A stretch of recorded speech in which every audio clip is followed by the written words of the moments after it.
Alright, so the new Compendium just came out. This is the Battle Pass for the Manila Major, as well as the Compendium for TI6, as far as I understand it. The Compendium isn't actually out yet, but if you buy one, you get both, as far as I understand. Doing something that Valve's done in the past, where they're increasing the potential you have to give money, but reducing the barrier to entry. I mean, that's pretty much what cosmetics are. There's super low barrier to entry in almost all the games. Dota TF2 are free, and Counter-Strike's $10. They make a bunch of money on skins and chests and shit like that, and that's what they're doing here. But it's fine because it's cool. The music is dope. The announcer looks pretty cool. The courier looks like Selby. Other than that, it's all fine. There's new emotes, which is kind of cool. That's all entirely cosmetic. You're not missing out on content for not having a compendium, which is pretty dope. I cannot say the fucking word compendium. They upgraded the quest system. They made it harder. There's more grind, but there's more time, so it's fine. I'm sure it's going to be equally as annoying as it was last time, but I'm still going to do it because the sets look cool. And then you get to do interesting builds, and you don't get... Nah, you're still going to get flamed for it. Whatever. More wagering. The wagering's really fun. They added more so that if you pay more, you get to wager more. That's fine. Whatever. This community challenge thing is a pachinko machine, and I don't understand. This high watermark thing is fucking genius. Oh man, this is like the metaphorical dick-wagging contest that is esports.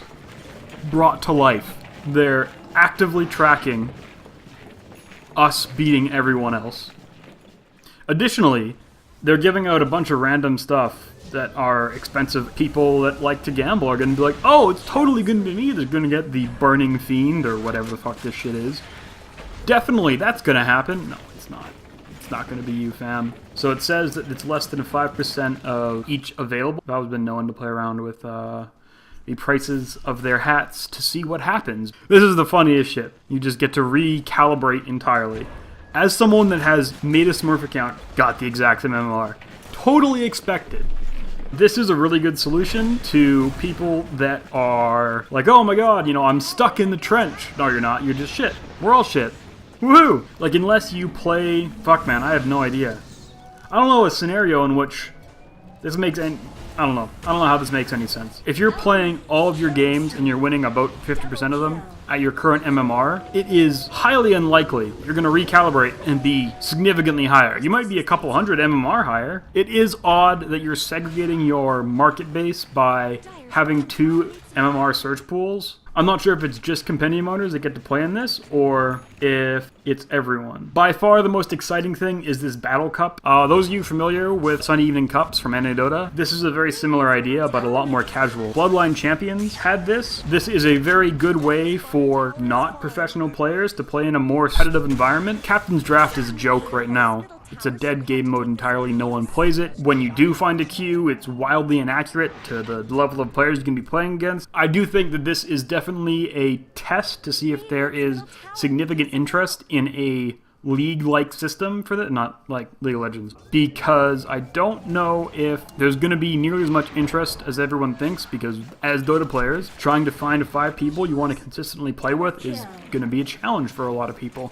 There will be a lot more people interested in playing a concerted strategy, which is fun. It is a great way for them to promote the esports scene, because really they're pretty hands-off. They don't involve themselves with third-party tournaments, and they really only do these majors and TI, and they really just are throwing money at the esports scene to help it grow. This is actually a really good way to encourage people to be interested enough to play with their friends and then be able to look at a pro game, if they haven't watched a pro game before, and be like, oh wow, we could probably execute some of those strategies to a much lower degree, but it'll still be fun, and you won't have people raging at each other as much. Hopefully.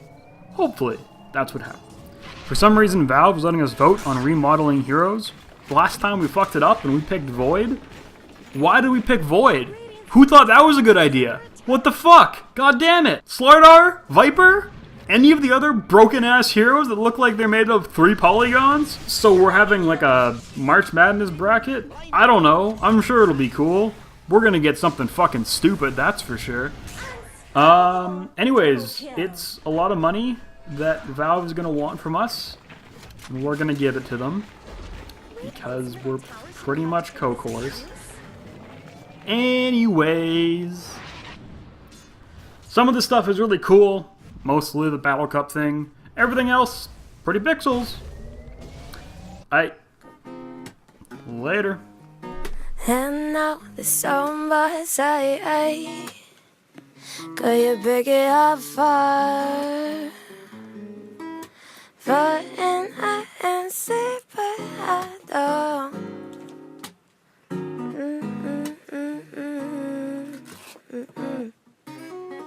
That's so cool. How do you do that? I'm geeking out right now. I could pick it up, pick it